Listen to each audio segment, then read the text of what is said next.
So here we are at MCDC in France. We're on the Yamaha launch. I was here last year for the 450 launch, and now we're here for the 250 launch. So the 250 is seeing some of the same modifications that the 450 received last year. Obviously to the left of me here we've got the traditional blue, and on the right we have got the 50th anniversary edition, which I'm a big fan of. I've got to say, I quite like this, the retro look.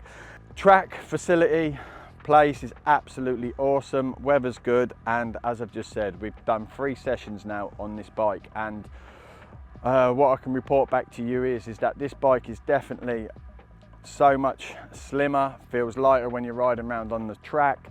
The bike is lighter itself, the components, you know, the brakes are awesome, the suspension, I've just gone a little bit harder on the front suspension and left the rear stock, so you know, probably for my weight currently at the minute, you might find that a little bit hard for the average rider, but for me at the moment, the bike's good. I've just tried a mapping setting which was set for the track. Got to be honest, I actually preferred the standard setting that comes on the bike. That's what I've just been testing now. The drivability, again, you know, Yamaha it's so refined, and it's known to have a good engine. You can just see from the results stateside and in Europe that the bike, you know, the package is good.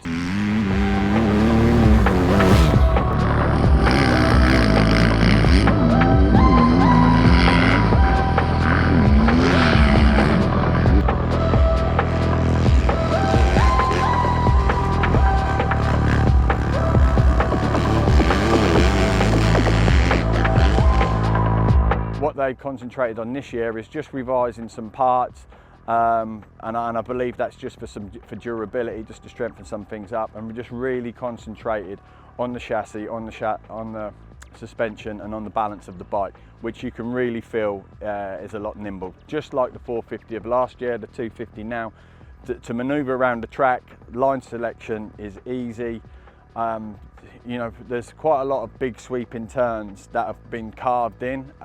I've just tried going off that line on the inside, and the bike's, you know, it's done it with ease. Whether I go straight down the left hand, straight down the posts, follow the post down, cutting tight, the bike's handling that. If I come round and sweep, it's stable enough to carry that momentum and not be unsettled.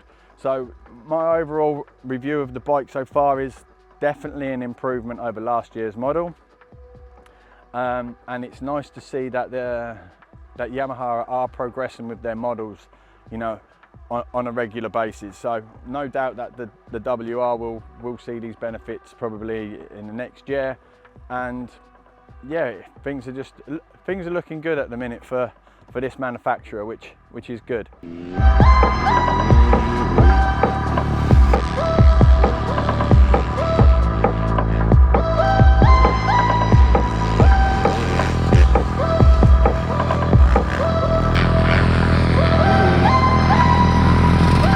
So just to reflect back on the last 6 months, we've done some bike tests. We've been involved with the manufacturers testing the 2024 models. The 2024 YZ250F has seen some modifications, the same modifications that the YZ450FC the previous year for 2023. We raved about that bike. We said that bike was good. We said how good it was handling, how good the power delivery was. We did question, however, a few little things which did come to light, I might add. We did say about the clutch. Not everybody's experienced that kind of issues or problems with the 450 on the clutch department. I've spoken to a lot of people at the track when they've been practicing, and they've been raving about how durable the clutch has been. But I do know that some people at the top end have struggled as well with the clutch, especially at the beginning of this year. It seems like them problems have been ironed out now. The reason why I mentioned that is because the 250F, you know, it's near enough the same engine as previously. That engine is proven. You can see that it is a massive, great ball of torque and power, and the teams have got a massive advantage, it does seem, from the get-go because of that engine's base level. So anybody that's running them in the teams, you know what they're doing afterwards. It does seem like they have got an advantage in terms of the power that bike's producing, and the way that the power is produced out on track because of the success that the bike has had. yeah, and just to touch on that, we did see a lot of good success from the 450 this year as well.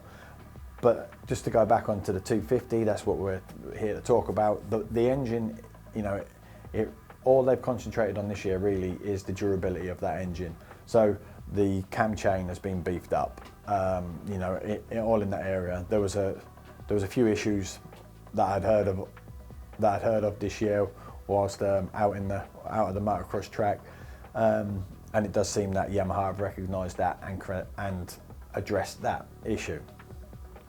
For me personally, you know, while riding the bike on the day, absolutely brilliant bike, you know, and it's the same old thing, you know, some people go, oh, why didn't they just, you know, tweak the engine and bring it? They don't, as I've just mentioned, they didn't need to. But what they have done is they've improved the feel of the bike, the suspension. All of what we mentioned on the 450 last year, that's transferred over to the 250, which is, as you know, if you go from a 450 to a 250, the 250 is more nimble when you can throw it around more. It seems like it's a little bit more, you can have more choice out on track. That just echoes over to the 2024. You know, when I say that echoes over, I mean like from the 23 model to the 24 model, it's a massive improvement. Them characteristics, them examples that I've just given, is the same for that bike. Out on the track, it was a pleasure to ride. It was just fun. The track it kind of had that old school, new school, up and down hills. The bike handled it, but I don't know how they've done it. But Yamaha have.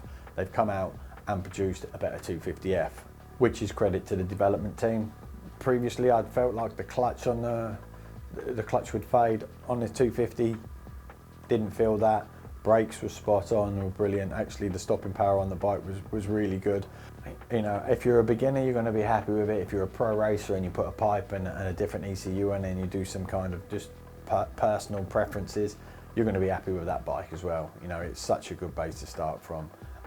It's not like you have to go and throw thousands at the engine to make it competitive, I feel, depending on what level you're at. You know, it does seem now that the bikes are becoming more rideable at a higher level, and the durability is important, and we all know it's important because of the bike prices are going up, and we've all got to look after our pennies, so we can't just be you know, buying a bike that you've got to spend thousands on to make it competitive.